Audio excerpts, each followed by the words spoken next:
EV1, EV2, EV3, EV4 in tako naprej vse do EV9. To bo paleta keynih električnih avtomobilov v bodoče.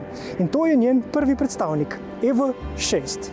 Šestica nam pove, kam se bo ta model znotraj svoje družine uvrščal, še bolj pomembno pa je to, da gre za prvi povsem in izključno električni avtomobil korejskega proizvajalca. Če začneš nekaj novega, je prav, da je to nek tak bombastičen prihod in nedvomno EV6 izgleda zelo atraktivno, nenazadnje v živo izgleda tudi precej večji, kot si lahko predstavljamo na slikah. Kia posega s takšnim modelom in ostalimi prihajajočimi med premijska vozila. Na voljo sta dve bateriji s kapaciteto 58 ali 77 kWh, ki jo lahko polnimo tudi na zelo hiter način, z 800-voltno napetostjo.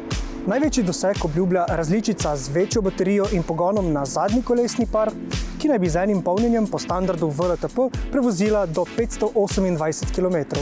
Štirikolesni pogon pa bo skrbel za silovite pospeške. In ti bodo najbolj siloviti ravno pri najbolj ekskluzivni različici EV6 GT.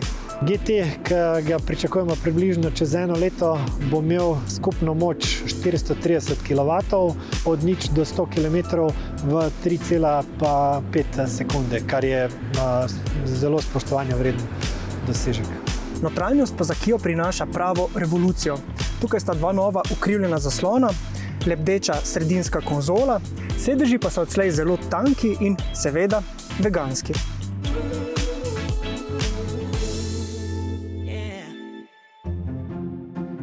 Ta avto pa ima še eno zanimivo lastnost. Uporabimo ga lahko tudi za oddajanje energije. In če smo recimo na poti z dvema Kiama EV6 in se ena recimo izprazni, jo lahko takole preprosto priklopimo in napolnimo.